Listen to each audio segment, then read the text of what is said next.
दोस्तों स्वागत है आपका प्रोग्रेसिव जी के डब्ल्यूएच के में। और आज की इस वीडियो में बात करने वाले हैं उत्तराखंड समूहों के सेट नंबर 8 की, जो कि आने वाले समूहों के एग्जाम्स के लिए काफ़ी इंपॉर्टेंट साबित होने वाला है। तो चलिए इसको स्टार्ट कर लेते हैं इसके पहले क्वेश्चन के साथ। और इसका पहला क्वेश्चन पूछा गया है कि सेवा सदन किसका उपन्यास है। तो सेवा सदन एक उपन्यास है, किसका? इसका हो जाएगा right answer option B, Premchand का उपन्यास है सेवा सदन। और प्रेमचंद ने जब इसको लिखा था तो पहले उर्दू भाषा में इसको लिखा था सेवा सदन को, जिसका नाम हुआ करता था बाजारे हुस्न। यानी कि पहले उर्दू भाषा में लिखा गया था इसको, इसका नाम था पहले बाजारे हुस्न, लेकिन फिर बाद में प्रेमचंद ने इसको हिंदी में ट्रांसलेट किया और इसका नाम जो है कर दिया गया सेवा सदन। तो याद रखना, सेवा सदन जो लिखा था वो लिखा था प्रेमचंद ने। ऑप्शन बी हो जाएगा इसका राइट आंसर। क्वेश्चन नंबर 2 देख लेते हैं। युयुत्सु का अर्थ पूछा गया है। तो युयुत्सु का अर्थ होता है ऐसा व्यक्ति जो कि युद्ध करने का इच्छुक होता है, यानी कि ऑप्शन बी हो जाएगा इसका राइट आंसर। और महाभारत में एक कैरेक्टर था जो कि दुर्योधन का सौतेला भाई था, तो उसका नाम भी था युयुत्सु, जो कि पांडवों की तरफ से लड़ा था। क्वेश्चन नंबर 3 देख लेते हैं। पूछा गया है कि विनय पत्रिका की भाषा क्या है, यानी कि विनय पत्रिका को किस भाषा में लिखा गया है। तो विनय पत्रिका जो है इसको तुलसीदास जी ने इसको लिखा था, इसकी रचना की थी, और रचना की थी इसकी ब्रज भाषा में। ऑप्शन ए हो जाएगा इसका राइट आंसर। यानी कि विनय पत्रिका की जो भाषा है वो है ब्रज भाषा। कुछ किताबों में इसका राइट आंसर जो है अवधी भाषा दिया गया है, लेकिन वो गलत है। राइट आंसर हो जाएगा ब्रज भाषा। और बात करें अगर विनय पत्रिका की, तो इसकी रचना की है तुलसीदास ने, और इसको एक और नाम दिया गया, और इसका दूसरा नाम है राम विनयावली। यानी कि राम विनयावली या फिर विनय पत्रिका जो है वो एक ही है, जिसकी रचना की है तुलसीदास ने ब्रज भाषा में। नेक्स्ट क्वेश्चन देख लेते हैं। क्वेश्चन नंबर 4, शुद्ध वर्तनी का चयन करना है और बताना है कि शारीरिक को किस तरीके से शुद्ध तरीके से लिखा जाए। तो इस तरीके से नहीं लिखा जाता है, इस तरीके से भी नहीं, ये भी गलत है। और इसका जो राइट आ जाएगा वो हो जाएगा ऑप्शन सी, शारीरिक को इस तरीके से लिखा जाता है शुद्ध रूप से। क्वेश्चन नंबर 5 देख लेते हैं। क्वेश्चन नंबर 5 में पूछा गया है वकील किस भाषा का शब्द है। तो वकील जो है किस भाषा का शब्द है ये बताना है, और इसका हो जाएगा राइट आंसर ऑप्शन बी, अरबी भाषा का शब्द है वकील। और अरबी भाषा से हिंदी भाषा में कई सारे शब्द आए हैं, जैसे कि वकील, किताब, इलाज, औरत, अमीर, गरीब, मालिक, जो है इस तरीके के शब्द हैं अरबी भाषा से आए हैं। क्वेश्चन नंबर 6 देख लेते हैं। नई जमीन तोड़ना मुहावरे का अर्थ पूछा गया है। तो नई जमीन तोड़ना मुहावरे का क्या अर्थ होगा।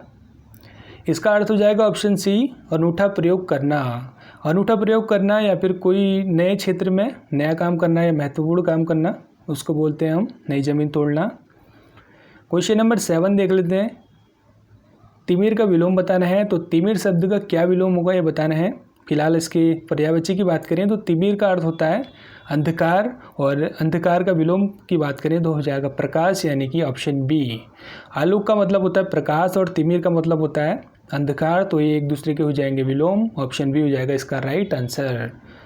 प्रकाशय का मतलब होता है जिसको प्रकाश में लाया जाए या फिर जिसको प्रकट किया जाए, या फिर जो प्रकट करने के योग्य हो उसको बोलते हैं प्रकाशय। ज्योतिर्मय की बात करें तो जो जगमगाने वाला है या फिर जो जगमगाता है उसको बोलते हैं ज्योतिर्मय। और आभास की बात करें तो आभास का मतलब आभासी होता है। तो इसका जो सबसे सटीक हो जाएगा वो हो जाएगा ऑप्शन बी, आलोक, यानी कि प्रकाश। क्वेश्चन नंबर 8 देख लेते हैं। बनियान में कौन सा प्रत्यय लगाया पूछा गया है। और प्रत्यय जो है वो किसी शब्द के अंत में लगता है, और बनियान शब्द का प्रत्यय हो जाएगा ऑप्शन सी, आइन। आइन जो है इसका प्रत्यय हो जाएगा बनियान का। क्वेश्चन नंबर 9 देख लेते हैं। कौन सा शब्द स्त्रीलिंग है ये बताना है। तो मित्र अच्छा है, उपहार अच्छा है, अध्याय अच्छा है, सूचना अच्छी है।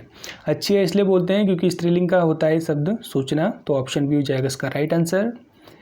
दिशाएं ही जिसके वस्त्र हैं उसे क्या कहते हैं। तो दिशाएं ही जिसके वस्त्र हैं उसके लिए एक शब्द होता है, और उस शब्द को बोलते हैं हम दिगंबर। यानी कि दिगंबर का मतलब होता है दिशाएं ही जिसके वस्त्र हैं उसको बोलते हैं दिगंबर। दिक्पाल की बात करें तो दिशाओं का पालन करने वाले जो देवता होते हैं उनको बोलते हैं हम दिक्पाल। पैगंबर की बात करें तो मैसेंजर ऑफ गॉड जो होते हैं उनको बोलते हैं पैगंबर, जैसे कि पैगंबर मोहम्मद। विशंबर की बात करें तो पूरे विश्व का जो भरण पोषण करने वाले देवता होते हैं उनको हम बोलते हैं विशंबर, जैसे कि विष्णु भगवान। तो राइट आंसर हो जाएगा option C, Digambar. Next question, question number 11। Khetikhan Surya मंदिर कहाँ स्थित है पूछा गया है। तो खेतीखान सूर्य मंदिर स्थित है, हो जाएगा इसका right answer option number B. Champawat Lohaghat में स्थित है। खेती खान का सूर्य मंदिर जो कि भगवान सूर्य को समर्पित है। और बात करें अल्मोड़ा की, तो अल्मोड़ा में भी सूर्य मंदिर स्थित है, जो कि अल्मोड़ा का कटारमल सूर्य मंदिर है वो अल्मोड़ा में स्थित है। मढ़ का सूर्य मंदिर जो है वो पिथौरागढ़ में स्थित है। और पलेठी का सूर्य मंदिर जो है वो हिल्डोलागाल टिहरी गढ़वाल में स्थित है। तो याद रखना, पलेठी का सूर्य मंदिर जो है वो हिल्डोलाखाल टिहरी गढ़वाल में स्थित है। मढ़ का सूर्य मंदिर पिथौरागढ़ में स्थित है और कटारमल का सूर्य मंदिर अल्मोड़ा में स्थित है। और राइट आंसर ऑप्शन बी जो है चंपावत लोहाघाट, इसमें खेती खान सूर्य मंदिर स्थित है। तो सारे सूर्य मंदिर वाले ऑप्शन है इसमें। क्वेश्चन नंबर 12 देखते हैं, नील नदी का वृक्ष किसकी कविता संग्रह है? तो नील नदी का वृक्ष जो है एक कविता है जो संग्रह है, ऑप्शन डी हो जाएगा इसका राइट आंसर। हिमांशु जोशी की कविता संग्रह है नील नदी का वृक्ष। और हिमांशु जोशी की बात करें तो एक ये कहानीकार थे, उपन्यासकार थे, जिनका जन्म हुआ था चंपावत में 1935 में। 1935 चंपावत में पैदा हुए थे हिमांशु जोशी। और इनकी बहुत सारी रचनाएं हैं, जैसे कि महासागर, समय साक्षी है, तुम्हारे लिए, सूरज, अग्निसंभव और एक आंख की कविता जो है इनके कविता संग्रह है या फिर रचनाएं हैं। तो याद रखना, नील नदी का वृक्ष जो है कविता संग्रह है Himanshu Joshi, option number D. Question number 13 देख लेते हैं, किस व्यक्ति का घर भारती भवन कहलाता है? तो किस व्यक्ति का घर भारती भवन कहलाता है ये बताना है। और इसका हो जाएगा right answer option A. Mukundi Lal जो हैं इनका घर जो है भारती भवन कहलाता है। मुकुंदी लाल जो हैं ये बैरिस्टर थे, इनने बहुत सारे काम किए उत्तराखंड में। और इनका जन्म की बात करें तो इनका जन्म हुआ था चमोली में। कब हुआ था? 1885 में इनका जन्म हुआ था चमोली में। मुकुंदी लाल का पेशे से ये वकील थे, बैरिस्टर थे। आगे जाके इन्होंने चंद्र सिंह गढ़वाली का केस भी लड़ा 1930 में, और चंद्र सिंह गढ़वाली को फांसी लगने से बचाया इनने। उसके बाद 1938 में टिहरी रियासत में हाई कोर्ट के जज भी रह चुके हैं मुकुंदी लाल। और इनने बहुत सारे अच्छे काम भी किए हैं, जैसे कि मोलाराम की पेंटिंग को दुनिया के सामने लेके आए हैं, मोलाराम को फेमस किया इनने। और इनकी एक पुस्तक भी है जो एग्ज़ाम पॉइंट ऑफ व्यू से काफ़ी इंपॉर्टेंट है, जिसका नाम है गढ़वाल पेंटिंग। तो ये सब जो है वो रिलेटेड है मुकुंदी लाल से। और इनका घर जो है अब उसको जाना जाता है भारती भवन के नाम से, जिसमें अब चिड़ियों का और दुर्लभ तरीके के पेड़ और पौधों का संग्रहालय बन चुका है इनका घर, जिसको जाना जाता है भारती भवन के नाम से। नेक्स्ट क्वेश्चन नंबर 14, विश्व स्तरीय पशु चिकित्सा एवं अनुसंधान संस्थान स्थित है? तो विश्व स्तरीय पशु चिकित्सा एवं अनुसंधान संस्थान स्थित है मुक्तेश्वर में, ऑप्शन बी हो जाएगा इसका राइट आंसर। सीता गुसाई ने किस खेल में ख्याति अर्जित की है पूछा गया है। तो सीता गुसाई जो है इनको अर्जुन अवार्ड मिल चुका है, और ये हॉकी की खिलाड़ी हैं, उत्तराखंड से रिलेटेड हैं। हॉकी में इंटरनेशनल खिलाड़ी हैं और उत्तराखंड की रहने वाली हैं, ऑप्शन बी हो जाएगा इसका राइट आंसर हॉकी। और हॉकी में जो पहली बार महिला हॉकी टीम को पहली बार जब हॉकी में गोल्ड मेडल मिला था, तो उसकी ये स्टार प्लेयर रह चुकी है सीता गुसाई, जो रिलेटेड है हॉकी से। क्वेश्चन नंबर 16 देख लेते हैं, चारबाग के बारे में पूछा गया है। तो चारबाग दर्शन के प्रेरणता ऋषि चारबाग का आश्रम उत्तराखंड में कहाँ स्थित था? तो ऋषि चारबाग का आश्रम स्थित था माना जाता है बद्रीनाथ के निकट, ऑप्शन बी हो जाएगा इसका राइट आंसर। और चारबाग दर्शन की बात करें तो एक यूनिक दर्शन था चारबाग दर्शन, अभी भी कुछ लोग मानते हैं। और लेकिन इसके बहुत सारे जो ग्रंथ हैं चारबाग के वो नष्ट हो चुके हैं या फिर नष्ट कर दिए गए हैं, क्योंकि ये भौतिकवादी था, नास्तिकवादी ग्रंथ था, भगवान पे मान्यता नहीं थी इस ग्रंथ की। तो ये रिलेटेड है चारबाग से, चारबाग ऋषि से, और इनका आश्रम हुआ करता था पहले बद्रीनाथ के निकट। क्वेश्चन नंबर 17 देख लेते हैं, गुलरभोज जलाशय के ऊपर प्रश्न है। तो गुलरभोज जलाशय किस जनपद में स्थित है पूछा गया है। तो गुलरभोज जलाशय जो है ये उधम सिंह नगर में स्थित है, ऑप्शन सी हो जाएगा इसका राइट आंसर। सिंचाई में इसका उपयोग होता है, और इसमें साथ ही साथ जो है स्पोर्ट्स एक्टिविटीज़ भी होती है इस जलाशय में, जो स्थित है उधम सिंह नगर में। क्वेश्चन नंबर 18 देख लेते हैं, मुझको पहाड़ ही प्यारे हैं किसकी रचना है? तो मुझको पहाड़ ही प्यारे हैं ये रचना है, इसका हो जाएगा right answer option B. Chandrakumar Barthwal की रचना है मुझको पहाड़ ही प्यारे हैं। और हिंदी के कालिदास भी इनको बोला जाता है, चंद्रकुमार बर्थवाल को, जो कि पैदा हुए थे चमोली में 1919 में। तो 1919 में चमोली में पैदा हुए थे चंद्रकुमार बर्थवाल, जिनकी रचना का नाम है मुझको पहाड़ ही प्यारे हैं। और इनकी और भी रचनाएं हैं, जैसे कि नंदिनी, माधवी और कंकड़ पत्थर, जिस तरीके से इनने रचनाएं की है चंद्रकुमार बर्थवाल ने। क्वेश्चन नंबर 19 देखते हैं, किस ग्रंथ में राजा अजयपाल को आदिनाथ कहा गया है? तो राजा अजयपाल जो है ये पवार वंश के सबसे शक्तिशाली राजा थे, 37वें राजा हुए पवार वंश के, और इनको आदिनाथ जो कहा गया है वो कहा गया है सावरी ग्रंथ में। ऑप्शन बी हो जाएगा इसका राइट आंसर।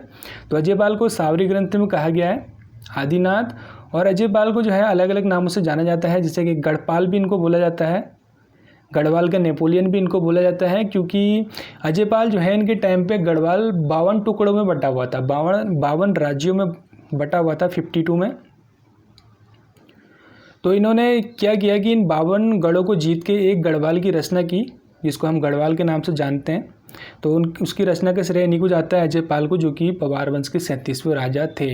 और इसको आदिनाथ कहा गया है सावरी ग्रंथ में। और सावरी ग्रंथ जो है एक तरीके का तंत्र विद्या से संबंधित ग्रंथ था, जो कि ठाकुर सूरवीर के संग्रह में है।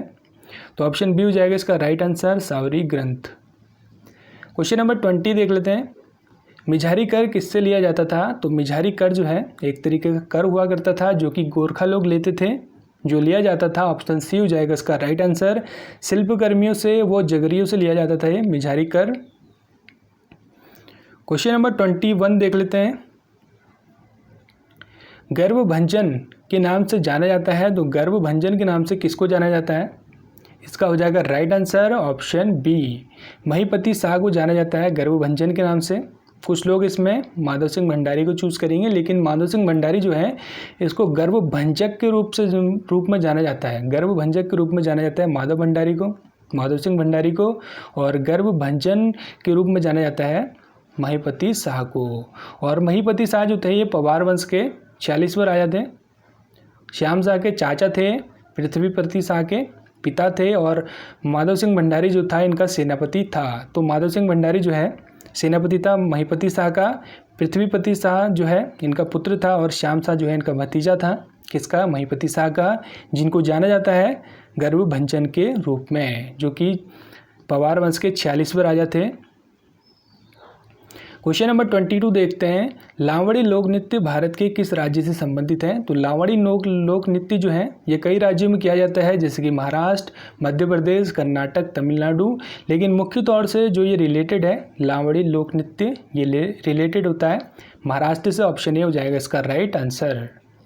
क्वेश्चन नंबर 23 देखते हैं। तो भूटान अपनी सीमा किस भारतीय राज्य से साझा नहीं करता, ये पूछा गया है। तो भूटान अपनी सीमा किस भारतीय राज्य से साझा नहीं करता?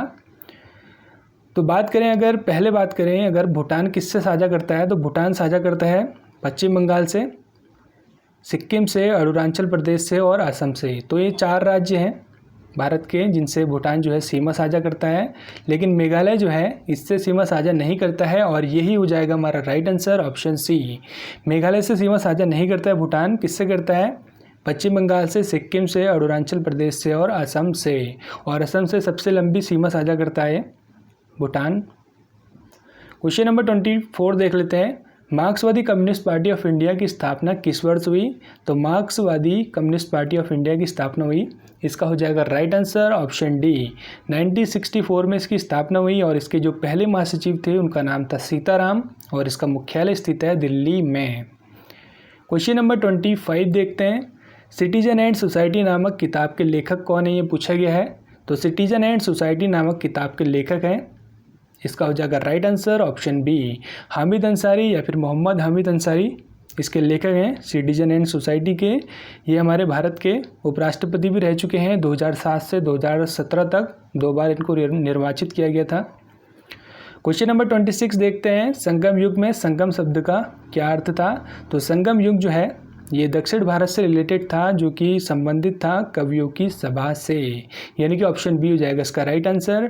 और संगम युग से रिलेटेड एक संगम साहित्य है जो कि तमिल भाषा में लिखा गया है और दक्षिण भारत से संबंधित है। और संगम युग जो है इसकी तिथि जो मानी जाती है वो मानी जाती है 400 ईसा पूर्व से 200 ईस्वी तक, यानी कि 600 साल लगभग माना जाता है इसको। क्वेश्चन नंबर 27 देखते हैं। आगरा शहर का संस्थापक कौन है, पूछा गया है। तो आगरा शहर जो है इसकी स्थापना हुई थी 1504 में। तो 1504 में इसको बसाया गया था। आगरा शहर को किसने बसाया था, इसका हो जाएगा right answer, option D. Sikandar Lodi, जो कि लोदी वंश का दूसरा शासक था, उसने इसको बसाया था आगरा शहर को, ऑप्शन डी। भगवान बुद्ध ने अपना पहला धर्म उपदेश कहाँ पर दिया? तो भगवान बुद्ध ने अपना पहला धर्म उपदेश जो दिया उसको धर्मचक्र प्रवर्तन के तौर पे जाना जाता है। और वो कहाँ दिया वो पूछा गया है, तो वो दिया था सारनाथ में, जो कि उत्तर प्रदेश में है। यानी कि भगवान बुद्ध का जो पहला धर्म उपदेश था वो सारनाथ में दिया गया था उत्तर प्रदेश में, जिसको जाना जाता है धर्मचक्र प्रवर्तन के रूप में। बौद्ध गया की बात करें तो बौद्ध गया में इनको ज्ञान की प्राप्ति हुई थी, जो बिहार में स्थित है। क्वेश्चन नंबर 29 देखते हैं। कोणार्क में प्रसिद्ध सूर्य मंदिर का निर्माण किसने कराया था? तो कोणार्क में प्रसिद्ध सूर्य मंदिर है और कोणार्क स्थित है उड़ीसा में। तो उड़ीसा में प्रसिद्ध कोणार्क का सूर्य मंदिर है जो बनवाया था नरसिंह देव ने। ऑप्शन सी हो जाएगा इसका राइट आंसर, यानी कि नरसिंह देव प्रथम ने इसको बनाया था। और इसकी तिथि मानी जाती है 1250 के आसपास की। 1250 ईस्वी में इसको बनाया था नरसिंह देव ने, कोणार्क का सूर्य मंदिर जो स्थित है उड़ीसा में। और नरसिंह देव जो है ये गंग वंश का राजा था, ये भी याद रखना है। और इसी के साथ हमारा आखिरी क्वेश्चन नंबर 30। भारतीय संविधान के अनुच्छेद 14 में प्रयुक्त मुहावरा कानून की दृष्टि में समानता कहाँ से लिया गया है? तो अनुच्छेद 14 में जो है कानून की दृष्टि में समानता जो है लिया गया है। इसका हो जाएगा right answer option C Britain. तो दोस्तों इसी के साथ होता है वीडियो समाप्त। Thanks for watching, take care, bye bye.